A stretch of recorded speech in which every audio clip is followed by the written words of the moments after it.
படத்துடைய கதாநாயகி ரூத் பிரிட்டனை சேர்ந்த ஒரு இந்திய பெண்மணி. அவ லண்டன்ல வாழ்ந்துட்டு இருக்கும்போது அவங்க அப்பா அர்ஜுன் பட்டேல் கிட்ட இருந்து அவளுக்கு ஒரு லெட்டர் கிடைக்குது.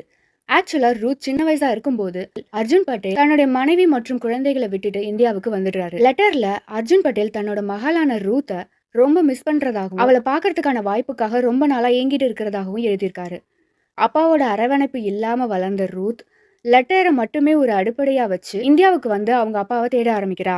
ரூத் லண்டன்ல இருந்து இந்தியாவுக்கு வந்து கிட்டத்தட்ட ஒரு வருஷத்துக்கு மேல ஆகுது. Visa renewal, rent, Arjun Patel தேடுறதுன்னு அவளோட எல்லா செலவையும் மேனேஜ் பண்றதுக்கு ஒரு மசாஜ் சென்டர்ல வேலை செய்யறா. அந்த மசாஜ் சென்டர்ல ரூத் சின்ன சின்ன சட்டத்திற்கு புறமான செயல்களை செஞ்சு 1000 ரூபாய் எக்ஸ்ட்ரா காசு வாங்கிக்கிறா. வேற வேற மாநிலங்களுக்கு சென்று அவங்க அப்பாவை தேடுறதுக்காகவும் அரசு அதிகாரிகள் அர்ஜுன் பட்டேலை தேடி கண்டுபிடிக்கிறதுக்காக ரூத் கிட்ட வாங்குற லஞ்ச பணத்தை கொடுக்கறதுக்காகவும் இந்த மாதிரியான செயல்களை செய்யறா.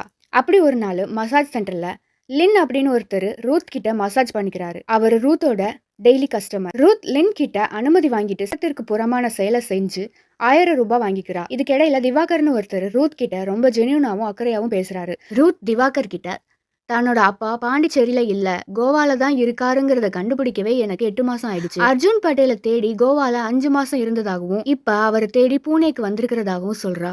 இதுக்கிடையில ரூத்க்கு பிரசாந்த்னு ஒரு பாய் ஃப்ரெண்ட் இருக்கான். அவன் பணத்துக்காக ரூத்தை யூஸ் பண்ணிக்கிறான். அவகிட்ட பாசமா பேசுற மாதிரி ஏமாத்தி கண்ட்ரோல் பண்ணி செக்ஷுவலா அபியூஸ் பண்ண நினைக்கிறான். இந்த சமயத்துல ரூத்க்கு அவளோட அப்பாவை பத்தின தகவல் ஒரு ஏஜென்ட் மூலியமா கிடைக்குது. அந்த ஏஜென்ட் கொடுத்த அட்ரஸ்க்கு அர்ஜுன் பட்டேலை தேடி ரூத் போறா. அந்த வீட்டுக்கு அர்ஜுன் பட்டேலை தேடி ரூத் போயிருக்கும் போது அந்த நேரத்துல அர்ஜுன் பட்டேல் அந்த வீட்டுல இல்ல, வெளியில போயிருக்கிறதா அந்த வீட்டுல வேலை பார்க்குற ஒருத்தவங்க சொல்றாங்க. நான் இங்கேயே வெயிட் பண்ணலாமா, ரொம்ப முக்கியமான விஷயத்துக்காக வந்திருக்கேன் அப்படின்னு சொல்லிட்டு அங்கேயே வெயிட் பண்றா.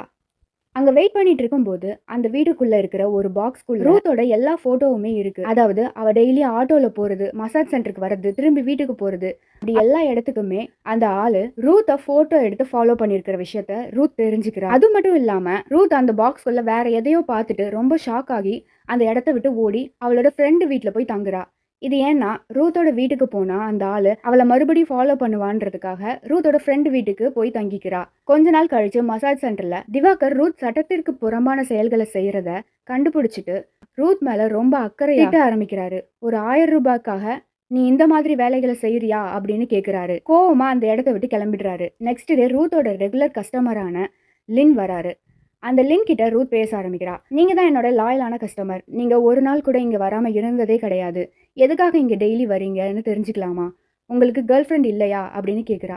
லின் அதுக்கு ஐ லவ் யூ அப்படின்னு பதில் சொல்றாரு. இது கேட்ட உடனே ரூத் அவ கையில வச்சிருந்த சுடு தண்ணி எடுத்து லின் மேல ஊத்திடுறா. ரூத் லின் கிட்ட நீ எதுக்காக எனக்கு அந்த லெட்டரை எழுதுன, எதுக்காக அந்த லெட்டர்ல ஐ மிஸ் யூ அப்படின்னு எழுதியிருந்த, நீ எதுக்காக என்ன பார்க்கணும்னு ஆசைப்பட்டு துப்பாக்கியை காட்டி மிரட்டி கேட்கிறா. ஒரு உண்மையை சொல்லு, என்னோட அக்கா எமிலி எப்படி இறந்து போனா, இந்த மாதிரி கேள்விகளை ரூத் லின்னை பார்த்து கேட்கிறா. அதுக்கு லின், நான் எமிலியை ரொம்ப சின்சியரா லவ் பண்ணேன், அவ கூட வாழ்றதுக்காக தான் உங்க அம்மாவையே நான் திருமணம் பண்ணிக்கிட்டேன். எமிலி 15 வயசுலயே பிரெக்னென்ட் ஆனதுனால உங்க அம்மா கிட்ட சொல்லி அதை அபார்ஷன் பண்ண சொல்லியிருந்தேன். ஆனா உங்க அம்மா அதை செய்யவே இல்லை. எமிலி பிரெக்னென்ட் ஆனதுனால சூசைட் பண்ணிக்கிட்டா.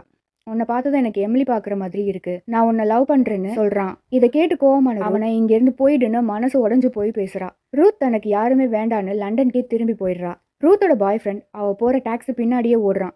ஆனா மனசு உடஞ்சு போன ரூத் அவனை வேணாம்னு முடிவு பண்ணிட்டு அங்கிருந்து லண்டனுக்கு போயிடுறா. அப்பாவோட அன்பை தேடி இந்தியாவுக்கு வந்த ரூத் கடைசியில யாரையும் நம்ப முடியாத நிலைக்கு தள்ளப்படுறா. திவாகர் ரூத்துக்கு அக்கறை காட்டுற ஒரு மனுஷனா இருக்கான். ஆனா அது ரூத்தோட லைஃப்ல ரொம்ப லேட்டான ஒரு விஷயம் ஆயிடுச்சு.